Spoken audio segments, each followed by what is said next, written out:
بسم الله الرحمن الرحيم ومن شر النفاثات في العقد صدق الله ومن അള്ളാഹുവിനോട് ഞാൻ കാവലിനെ തേടുന്നു ഖുൽ അഊദു ബിറബ്ബിൽ ഫലഖ് ശർരി മാ ഖലഖ് അള്ളാഹു പടച്ച അവന്റെ സൃഷ്ടികളിൽ ഷർറായതിൽ നിന്നിട്ട് ഞാൻ കാവലിനെ തേടുന്നു വമിൻ ശർരി ഗാസിഖിൻ ഇദാ വഖബ് രാത്രി ഇരുളായാൽ ഇരുട്ട് കൂടിയാൽ ആ രാത്രിയിൽ ഉണ്ടാകുന്ന ഷർറിൽ നിന്ന് കാവലിനെ തേടുന്നു ഒന്നാമത് പറഞ്ഞു വമിൻ ശർരി നഫാഥാതി ഫിൽ ഉഖദ് നഫാഥാത്ത് എന്ന് പറഞ്ഞാൽ ഊതുന്ന പെണ്ണ് നഫത്ത് എന്ന് പറഞ്ഞാൽ ഊതുമ്പോ ചെറിയൊരു ഉമിനീരിന്റെ ഒരു പശ ഉള്ള രൂപത്തിലുള്ള ഊതനം. അതാണ് നമ്മൾ മന്ത്രിച്ചു ഇഷ്ബി ആവുത്തുന്നുണ്ട്. പിന്നെ ആ ഊതുന്ന സമയത്ത് കുറച്ച് നമ്മുടെ ഉമിനീരുണ്ടല്ലോ, തുപ്പിനീർ. അതാണ് നമ്മൾ ഇപ്പൊ ഈ മഞ്ഞ തണ്ണിയിലാക്കുന്നില്ല, മടത്തെ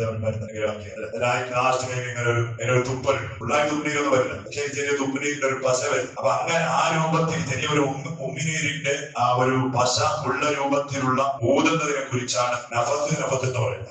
അപ്പൊ നഫാത്ത് എന്ന് പറഞ്ഞാൽ ഊതുന്ന വേണം. എന്റെ കെട്ടുകളിൽ ഊതുന്ന പെണ്ണിന്റെ ഷർറിൽ നിന്നിട്ടും ഞാൻ കാവലിനെ തേടുന്നു എന്ന് പറഞ്ഞാൽ അത് സിഹർ ചെയ്യുന്ന പെണ്ണിനെ കുറിച്ചാണ് പറയുന്നത്. സിഹർ ചെയ്യുന്ന, മാരണം ചെയ്യുന്ന ആ പെണ്ണിന്റെ ഷർറിൽ നിന്നിട്ടും അടച്ചുവനോട് ഞാൻ കാവലിനെ തേടുന്നു എന്നതാണ്. സാധാരണയായി പണ്ട് കാലത്തൊക്കെ, പണ്ട് മാത്രമല്ല ഇന്നാണ് യോഗാർത്ഥൻ പൂജാരിമാരെടുത്ത് പോകുന്നതും ഭട്ടന്മാരെടുത്ത് പോകുന്നതും മറ്റേ സിഹർ ചെയ്യുന്ന ആളുകളെ എടുത്തു പോകുന്നതും കൂടുതലായി പെണ്ണുങ്ങളാണ്. ഇന്നും അങ്ങനെയാണ്, പണ്ടും അങ്ങനെയാണ്. അവ കൂടുതലായി സിഹറുമായി ബന്ധപ്പെടുന്നത് പെണ്ണുങ്ങളായതുകൊണ്ട് അള്ളാഹു പറഞ്ഞതാണ്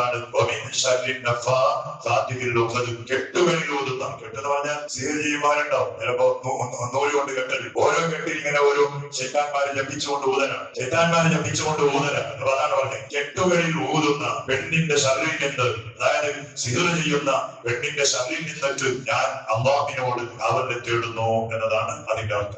മുഹമ്മദ് റസൂലുള്ളാഹി സ്വല്ലല്ലാഹു അലൈഹി വസല്ലം തങ്ങൾക്ക് പോലും അന്നത്തെ പെണ്ണുങ്ങൾ സിഹർ ചെയ്തു. റസൂലുള്ളാഹി തങ്ങളുടെ കാലം സിഹർ ബാധിച്ച റസൂലുള്ളാഹി തങ്ങൾ ബജാരിൽ നിൽക്കുമ്പോഴാണ് ജിബ്രീൽ അലൈഹിസ്സലാത്തു വസ്സലാം ഇറങ്ങി വരുന്നത്. റസൂലുള്ളാഹി തങ്ങളോട് പറഞ്ഞു, നബിയെ, നിങ്ങൾക്ക് ആളുകൾ സിഹർ ചെയ്തിട്ടുണ്ടെന്നാണ്. റസൂലുള്ളാഹി തങ്ങൾ തലവാരുന്ന ശില്പിയായിരുന്നു എന്നാണ്. സിഹർ ചെയ്ത് അങ്ങനെയാണ് നമ്മുടെ നഖങ്ങളെ കൊണ്ട്, അതുപോലെ നമ്മുടെ പിന്നെ രോമം പൊടിച്ചിട്ട്, തലമുടി പൊടിച്ചിട്ട്, നമ്മ ഉപയോഗിക്കുന്ന വസ്ത്രങ്ങൾ പൊടിച്ചിട്ട്, ഇതൊക്കെ ഉപയോഗിച്ചിട്ടാണ് സിഹർ ചെയ്യുന്ന ആളുകൾ നമ്മളെ ഒതുക്കാൻ വേണ്ടിയിട്ട് പ്രവർത്തനം നടത്തുന്നത്. റസൂലുള്ളാഹി തങ്ങൾ തലവാരിക്കൊണ്ടിരുന്ന സീർപ്പ് ഉപയോഗിച്ചായിരുന്നു സിഹർ ചെയ്തിരുന്നത്. ജിബ്രീൽ അലൈഹിസ്സലാത്തു വസ്സലാം വന്നിട്ട് റസൂലുള്ളാഹി തങ്ങളോട് പറഞ്ഞു, നബിയെ, നിങ്ങൾക്ക് സിഹർ ബാധിച്ചിട്ടുണ്ട്, നിങ്ങൾക്ക് സിഹറിന്റെ ബുദ്ധിമുട്ടുണ്ട്, നിങ്ങൾക്ക് സിഹർ ചെയ്യുന്ന സാധനം ഇന്ന ഒരു കിണറ്റിലുണ്ട്, ഇത് ശരിയായ അധികാരം, ഇന്ന ഒരു കിണറ്റിലുണ്ട് എന്ന് മഹാനായ സയ്യിദുനാ ജിബ്രീൽ അലൈഹിസ്സലാം ഹബീബായ ഞങ്ങളോട് പറഞ്ഞു. ഹബീബായ ഞങ്ങൾ സയ്യിദുനാ അലി റളിയല്ലാഹു അൻഹുവിനെ ആ കിണറ്റിന്റെ ഭാഗത്തിലേക്ക് അയച്ചു.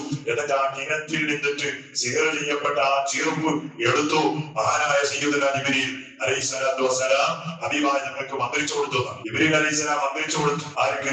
ഹബീബായ റസൂലുള്ളാഹി സ്വല്ലല്ലാഹു അലൈഹി വസല്ലം. എങ്ങനെയാ മന്ത്രിച്ചത്? ജിബ്രീൽ അലൈഹിസ്സലാമിന്റെ മന്ത്രം എന്തായിരുന്നു? ബിസ്മില്ലാഹി ഉർദീക മിൻ കുല്ലി ദാഇൻ യുഹദീക അല്ലാഹു യസ്ഫീ എന്ന മന്ത്രം. ബിസ്മില്ലാഹി ഉർദീക, അല്ലാഹുവിന്റെ പേര് കൊണ്ടുപോകുന്നവയെ നിങ്ങളെ ഞാൻ മന്ത്രിക്കുകയാണ്. മിൻ കുല്ലി ദാഇൻ യുഹദീക, നിങ്ങളെ പ്രയാസപ്പെടുത്തുന്ന എല്ലാവിധ ബുദ്ധിമുട്ടിൽ നിന്നിട്ട് ആ രക്ഷപ്പെടാനുള്ള മന്ത്രമാണ് അല്ലാഹു യസ്ഫീ, അല്ലാഹു നിങ്ങൾക്ക് ശിഫ നൽകട്ടെ എന്നൊരു മന്ത്രം മഹാനായ സയ്യിദുനാ ജിബ്രീൽ അലൈഹിസ്സലാം ഹബീബായ ഞങ്ങൾക്ക് മന്ത്രിച്ചു കൊടുത്തു. റസൂലുള്ളാഹി ഞങ്ങൾ നല്ല ഉഷാറായി പറഞ്ഞാൽ, റസൂലുള്ളാഹി ഞങ്ങൾ പോലും സിഹർ പ്രയാസപ്പെടുത്തിയിട്ടുണ്ടെങ്കിൽ നമ്മുടെ അവസ്ഥ പിന്നെ പറയേണ്ടതില്ലല്ലോ. അതുകൊണ്ടാണ് ഹബീബായ ഞങ്ങൾ പറഞ്ഞത്, സിഹർ എന്ന് പറഞ്ഞാൽ നിങ്ങളെ കുഫറിലേക്ക് കൊണ്ടുപോകുന്ന ഏറ്റവും വലിയ തെറ്റാണെന്നാണ്. സിഹർ ചെയ്യണം കുഫറാൻ കാഫിറാണെന്നാണ്. പിന്നെ ഇസ്ലാമിലേക്ക് വരണമെങ്കിൽ പിന്നെ ഷഹാദത്ത് കലിമ ചൊല്ലിയിട്ട് തൗബ ചെയ്തിട്ട് ഇസ്ലാമിലേക്ക് കടന്നു വരേണ്ടി വരും. അത്രയും വലിയ തെറ്റാണ് സിഹർ എന്നുള്ളത്. അതുകൊണ്ടാണ് ഹബീബായ മുത്തായ റസൂലുള്ളാഹി സ്വല്ലല്ലാഹു അലൈഹി വസല്ലം തങ്ങൾ പ്രയാസപ്പെടുന്ന സമയത്ത് റസൂലുള്ളാഹി തങ്ങളുടെ സിഹർ ബാത്തിലാക്കാൻ വേണ്ടിയിട്ട് അല്ലാഹു തആല ഇറക്കിയ ഒരു സൂറത്തിന്റെ ഒരു ആയത്താണ് വമിൻ ശർരിൻ നഫാഥാതി ഫിൽ ഉഖദ്. കെട്ടുകളിൽ ഓതുന്ന പെണ്ണുങ്ങളുടെ ഷർറിൽ നിന്നിട്ട് ഓ നബിയെ, നിങ്ങൾ അല്ലാഹുവിനോട് കാവലിനെ തേടൂ എന്നതാണ്. കൂടുതലായി അന്നും ഇന്നും സിഹറുമായി ബന്ധപ്പെടുന്നത്, മാരണങ്ങളിലായി ബന്ധപ്പെടുന്നത് പെണ്ണുങ്ങളാണ് എന്നതുകൊണ്ട്. അപ്പോ ഇന്നത്തെ കാലത്ത് അങ്ങനെയാണ്. ഇന്ന് ആളുകളെ ഒതുക്കാൻ വേണ്ടിയിട്ട് ഏറ്റവും എളുപ്പമായി ആഖിറത്തിനെ കുറിച്ച് ചിന്തിക്കാറില്ല, വരുന്ന നഷ്ടങ്ങളെ കുറിച്ച് ചിന്തിക്കാറില്ല,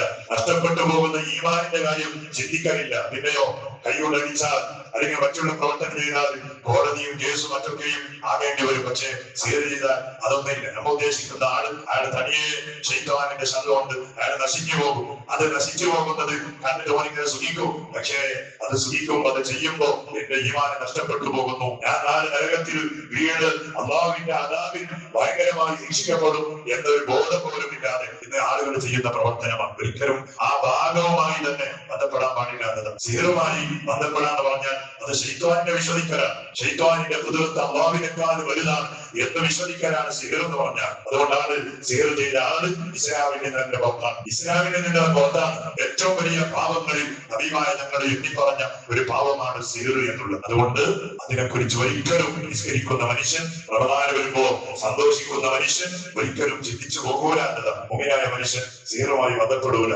സിഹറിനെ കുറിച്ച് ചിന്തിക്കൂല. കാരണം ഓരൊക്കെയും മുഖ്യം പറഞ്ഞാൽ ഇവിടെ അമ്മ എന്തൊക്കെ തീരുമാനിച്ചിട്ടുണ്ടോ അത് നടപ്പിലാകും എന്ന് വിശ്വസിക്കുന്നവരാണ് മുഅ്മിൻ എന്ന് പറഞ്ഞത്. ആ മുഅ്മിൻ എങ്ങനെ ശൈത്താനുമായി ബന്ധപ്പെടും? ആ മുഅ്മിൻ എങ്ങനെയാണ് ശൈത്താന്റെ ഖുദ്റത്തിൽ വിശ്വസിക്കുക? ഒരിക്കലും ഇല്ല, പാടില്ല, ചെയ്യാൻ പാടില്ലാത്ത ഏറ്റവും വലിയ കുറ്റമാണ്. ഏതാവട്ടെ, നമുക്ക് ഞങ്ങൾ തളരുമ്പോ, നമുക്ക് പ്രയാസങ്ങൾ മനസ്സിലാകുമ്പോൾ നമ്മൾ ചെയ്യേണ്ട പ്രവർത്തനമാണ് ഈ സൂറത്ത് ഓതിയിട്ട് സ്വന്തം ശരീരത്തിലേക്ക് ഊതുക. രാത്രി കിടക്കുന്ന സമയത്ത് അതൊക്കെയും ഓതി നമ്മുടെ സ്വന്തം കയ്യിലേക്ക് ഊതി എന്നിട്ട് മുഖവും തലയും ശരീരത്തിന്റെ ഭാഗങ്ങൾ മുഴുവൻ കടങ്ങി കൊടുത്താൽ എല്ലാ ബുദ്ധിമുട്ടും നമ്മിൽ നിന്ന് നീങ്ങിപ്പോകുന്ന. പക്ഷെ എല്ലാത്തിനും ഈമാനമാണ്. ഇഖ്ലാസ് ഓതുമ്പോ അതിന്റെ സ്വഭാവം കിട്ടാനും വാബിദത്തിന്റെ ഓതിയിട്ട് സീറോ ആക്കിനാവാനും ഈമാനുണ്ടായി തോന്നിയാലേ അതുകൊണ്ടൊക്കെയും പലവുള്ളൂ. നമുക്ക് ഈമാൻ നൽകുമാറാകട്ടെ. എല്ലാവിധ നമ്മളെ തളർത്തിക്കളയുന്ന ശൈത്വാനികത്തിന്റെ ബുദ്ധിമുട്ടിൽ നിന്ന് സൂറത്തുൽ മുഅവ്വിദത്തിന്റെ വർക്കത്തുകൊണ്ട് അല്ലാഹു നമ്മളെയും നമ്മുടെ വീടുകൾ, നമ്മുടെ കുടുംബങ്ങൾ, നമ്മുടെ വാഹനങ്ങൾ, നാം ചെയ്യുന്ന കച്ചവടങ്ങൾ, നമ്മുടെ ജോലികൾ, നമ്മുടെ പരമ്പുകൾ, സ്ഥാപനങ്ങൾ, ഞങ്ങളുമായി ബന്ധപ്പെടുന്ന എല്ലാത്തിനെയും പടച്ചവനെ നീ സലാമത്താക്കണേ. അല്ലാഹു സിഹറിന്റെ കാലമാണ്. പള്ളിക്ക് പോലും സിഹർ ചെയ്യുന്ന ആളുകൾ, പള്ളി കമ്മിറ്റിക്കാർക്ക് പോലും സിഹർ ചെയ്യുന്ന ആളുകളുണ്ട്. പള്ളിയുടെ ഖതീബ് ഉസ്താദിന്റെ മഅദീനിന്റെ സിഹർ ചെയ്യുന്ന എത്രയോ കമ്മിറ്റിക്കാർ ബേജാറ് പറഞ്ഞത് എത്രയോ ഉസ്താദുമാർ സ്വന്തമായി നല്ല മാനത്തോടെ സേവനം ചെയ്ത ഉസ്താദുമാർക്ക് പെട്ടെന്നായി ഒരു തളർച്ച ഓടാൻ കഴിയുന്നില്ല. വിറക്കുന്നേ, മറക്കുന്നേ, പേടി. അങ്ങനെ നല്ലവരുമായി ബന്ധപ്പെടുമ്പോ അവർ പറയുന്നത് സിഹർ ബാധിച്ചിട്ടുണ്ട് എന്നതാണ്. ആ രൂപത്തിലൊക്കെയും ഇന്ന് സിഹറുമായി ബന്ധപ്പെടുന്ന ഒരു കാലത്തിലാണ് പടച്ചവനെ ഞങ്ങൾ നീങ്ങിക്കൊണ്ടിരിക്കുന്നതെങ്കിൽ യാ അല്ലാഹ് നിന്റെ അപാരമായ ഖുദ്റത്ത് കൊണ്ട് യാ അല്ലാഹ് അങ്ങനെയുള്ള സർവ്വ ബുദ്ധിമുട്ടുകളിൽ നിന്നിട്ട് ഞങ്ങളെയും നമ്മുടെ വീടുകൾ, നമ്മുടെ വാഹനങ്ങൾ, നമ്മുടെ ഭാര്യമാർ, നമ്മുടെ മക്കൾ, നാം ചെയ്യുന്ന ജോലി, നമ്മുടെ കച്ചവടങ്ങൾ, നമ്മുടെ സ്ഥലങ്ങൾ, സ്ഥാപനങ്ങൾ, നമ്മുടെ പള്ളികൾ, മദ്രസകൾ എല്ലാത്തിനെയും നീ കാക്കണേ അല്ലാഹ്. സിഹർ ചെയ്ത ആളുകളിലേക്ക് തന്നെ ആ സിഹറിനെ നീ മടക്കി വിടണേ അല്ലാഹ്.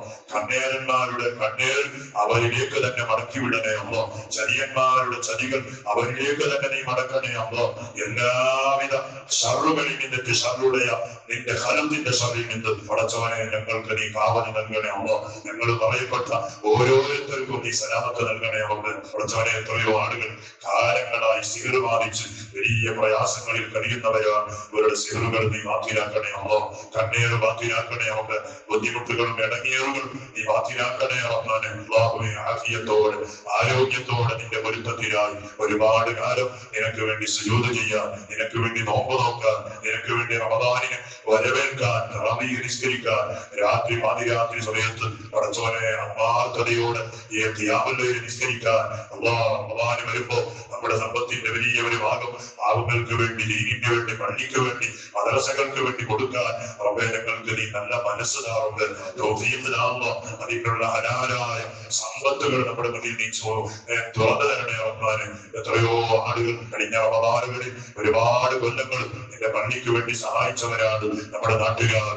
എത്രയോ ആണുങ്ങളും പെണ്ണുങ്ങളും പണം കൊണ്ട്, ശരീരം കൊണ്ട്, സ്വർണം കൊണ്ട് പല രൂപത്തിലും സഹായിച്ചവരുണ്ട്. പടച്ചോനെ ഈ പള്ളിക്ക് വേണ്ടി സ്ഥലം കൊടുത്തവരുണ്ട്. അമ്മോ ഈ പള്ളി നിർമ്മിക്കാൻ വേണ്ടിയിട്ട് റബ്ബേ പണ്ട് കാലത്ത് അധ്വാനിച്ചവർ, അതിനു വേണ്ടി ഓടി നടന്നവർ, അതിനു വേണ്ടി കഷ്ടപ്പെട്ടവർ, അല്ലാഹ് ഇതിന്റെ പള്ളി കമ്മിറ്റി ഭാരവാഹികളായി അധ്വാനിച്ചവർ, കഷ്ടപ്പെട്ടവർ, ഖിദ്മത്ത് ചെയ്തവർ എത്രയോ ആളുകൾ നമ്മിൽ നിന്ന് മരിച്ചുപോയവരാണ്. അവർക്കെല്ലാം നീ സ്വർഗം നൽകണേ അല്ലാഹ്. പകരമായി സ്വർഗം നൽകണേ അല്ലാഹ്. പകരമായി സ്വർഗം നൽകണേ അല്ലാഹ്.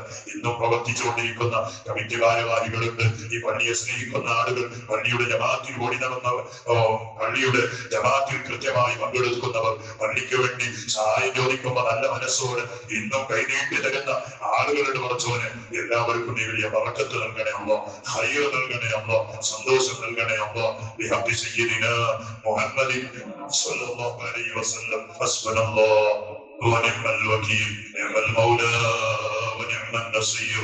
حسبنا الله ونعم الوكيل، نعم المولى ونعم النصير. حسبنا الله ونعم الوكيل، نعم المولى ونعم النصير.